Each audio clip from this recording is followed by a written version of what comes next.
It is so awesome that you guys are joining us for our first ever small group night. Woo!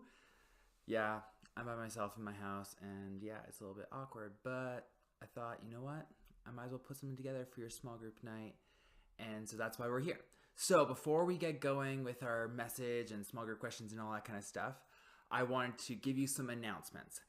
The one and only announcement that we have is that on November 2nd to 3rd, we have an all nighter coming up, and I want every single person to be there. And so, what you need to do is go online when you get home, tell your parents to do it. Go to our youth webpage, which is efreelethbridge.ca/youth, and click on register for the all nighter. And it's only $10. It starts at 7 o'clock. It ends at 9 a.m. the next morning. There's like breakfast. There's going to be like a fast food, like snack thing in the middle of the night. It's going to be unreal. You don't want to miss it. So make sure to go home, register for that. And yeah, it'll be great to have you there.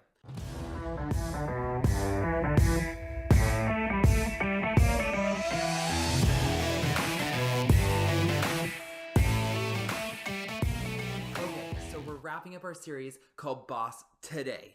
And I've got a really good small group time plan for you guys.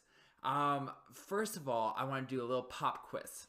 So the question is, how many hours per day does the average teen spend in front of a screen?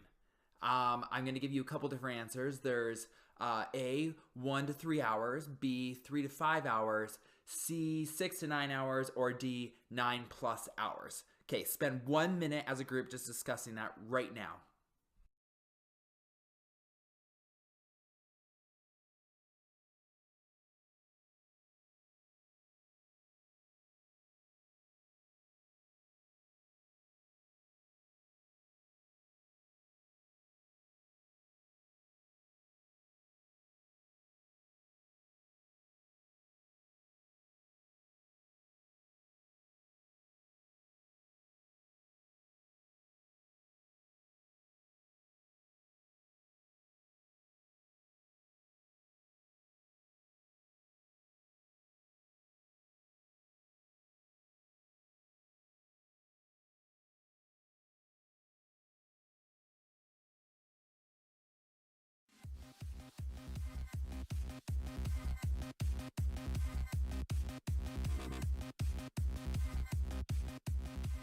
Okay, so the answer is C.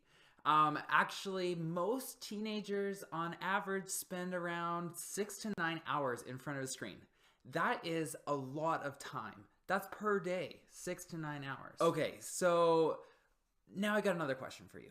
Who spends more time in front of a screen? Teenage boys or teenage girls? 1 minute, discuss, and give good reasons why you think it is A or B.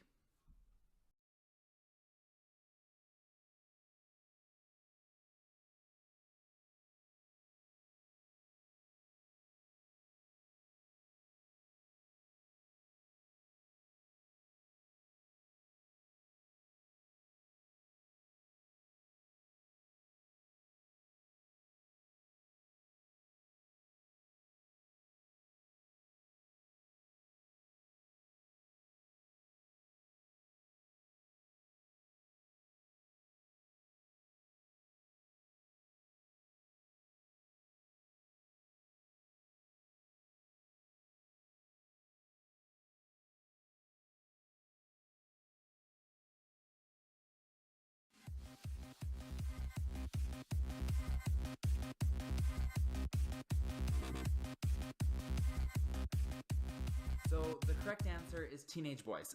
Sorry, boys, girls win this time. But boys, on average, are spending at least 8 hours per day looking at the screen, which is quite a bit. So, just a little question to discuss. You have like 3 or 4 minutes as a group. Uh, why are we so obsessed with screen time? Like, what is it about being in front of the screen that just makes us obsess over it?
Let's be honest. An obsession means basically the thing that has your attention most of the time. And your phone probably is a thing. And if it's not your phone, it's probably like video games or Netflix. And that's just being completely true. That's what we are obsessed with. That's our culture right now. I've got two different stories for you. One's kind of silly about an obsession of mine. That's with Justin Bieber. I really like Justin Bieber. You know, he's fun. He's got cool Instagram posts, and I like his music. I like jamming out to his music, dancing in my car, either by myself or with someone who's like-minded and also likes Justin Bieber. Okay, now let's be a little bit more serious and a little bit more vulnerable. I think for me, one of my obsessions, especially when I was in college, was with Netflix. And it wasn't always Netflix, it was TV, it was episodes, it was binge watching seasons and seasons of things. And you know what? It kind of took a lot of my time. I would come back from class and all I would want to do is watch TV, watch episodes of things, and try and catch up on the latest shows. And while I had a good knowledge of different things that were on TV, really I was avoiding reading my Bible, I was avoiding praying, I was avoiding being with people in fellowship, and it just really wasn't healthy. It was a complete obsession. Things changed when I got married, but I still struggle to this day with that obsession where I really want to just like watch TV and binge, and it's not healthy. You know, the last couple weeks we've been looking at this series called Boss, and the core point of this series has been that in our lives there's idols, and we actually need to get these idols out of our lives because that's what stands between us and God. And this has actually been since the beginning of time. In Exodus 20, we see the 10 Commandments, and the first commandment, you shall have no God before me. And we've been talking about that, how basically God gave these laws to Moses because he wanted us to have a way where we can actually be with him. And there was things, distractions and idols that we've been putting in our lives, and basically he made these laws so that those things wouldn't distract us anymore. And it was funny because the first thing the Israelites do after Moses goes up to the mountain to get the 10 Commandments is they start making idols. We saw that last week. It's kind of hilarious. So I want to kind of continue off of that, and we're going to read Matthew 6:21 to 23 together. So if you guys have your Bibles, then get those out. If not, then I'm going to put it on the screen right now, and let's read together. So Matthew 6:21 to 23 says this: "For where your treasure is, there your heart will be also. The eye is the lamp of the body. If your eyes are healthy, your whole body will be full of light. But if your eyes are unhealthy, your whole body will be full of darkness. If then the light within you is darkness, how great is that darkness?" You know, this passage kind of reminds me of this song that we used to sing in like Sunday school, and it was like, "Be careful, little eyes, what you see," or "Be careful, little ears, what you hear." And, you know, I just kind of think about that because it's like, be careful what you focus on. Be careful what you let into your life. And, you know, where your eyes go, your whole body goes as well. And whatever you treasure, your heart will also be there as well. And so my question for you would be, what are you focusing on lately? Where is your focus? What have you been looking at? What have you been thinking about? What takes your time? And this isn't to make you feel bad or feel ashamed. I'm just wanting you to be self-aware. So why don't you take, I don't know, a couple minutes as a group sharing where your focus has been lately?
Has the ability to influence us in a lot of different ways. Whatever we focus on, maybe it's video games, or it could even be something like social media, or porn, or sex, or alcohol, drugs.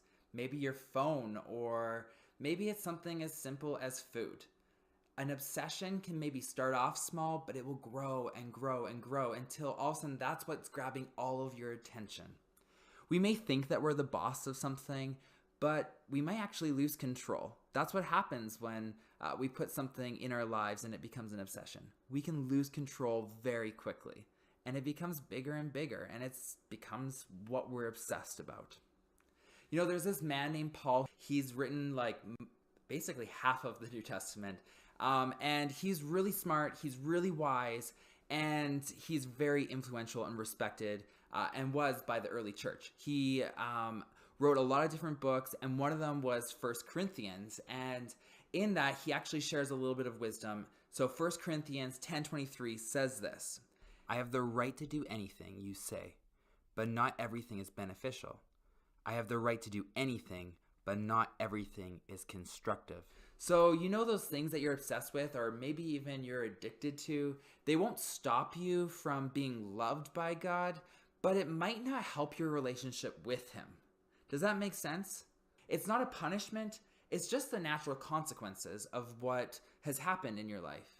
Sure, you're allowed to listen to Cardi B on repeat 20 hours a day, but should you? Is that healthy? Maybe you want to play Fortnite for like the whole day. You get home from school and it's like you binge Fortnite until like 1 a.m. Is that really beneficial for you? I'm not saying these things are completely bad. I play Fortnite myself, but I'm saying that the amount of time that you put into it, the amount of obsession, if you don't watch out, that can take over your life. Habit easily turns into addiction. Okay, so for this week, I decided that the idol, or the item that we should use to represent this, is a video game controller, because I think right now stuff like Fortnite or video games are really taking over people's lives. People are becoming overly obsessed with it. I could have put up my phone, or maybe some music or something like that, because those are also things that take over our life. But I decided a controller, because that is the thing that's kind of been controlling us. It's kind of funny because it's like that's the thing that you would use to control other things, yet it kind of controls you in the end. So what do we do if we're worshiping the God of obsession? So get this, we defeat the God of obsession by shifting our attention. It's that simple, but it's also that hard. If you want to defeat your obsessions, shift your attention to Jesus. It's pretty simple, but it might be hard. So what can you do to help with that? Maybe you can start like reading your Bible more, or asking friends to keep you accountable with the amount of time that you're on to things. And maybe that's the perfect thing for your small group to do right after we finish this, is kind of share the things that you need to keep each other accountable on. I want to show you this picture. So I'm going to put it up right here. It's kind of like this very creepy optical illusion thing. Maybe at first you see a cat, but if you shift your attention just a little bit, you can see something else entirely. If your obsessions have become the boss of you, remember you are still the boss of your own attention. You get to choose where you place your attention and focus. So I want to do something that's a little weird, because I'm on the screen and you guys are in a room. I want everyone to kind of close their eyes. And while your eyes are closed, I want to say one more thing about obsession.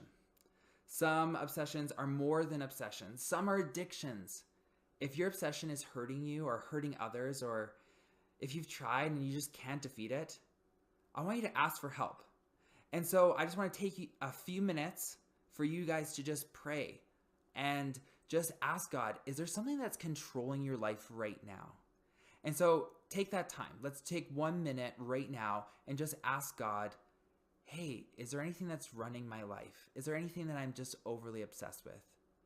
And if He gives you something, then talk to your leader tonight, and don't go away without sharing that with your leader.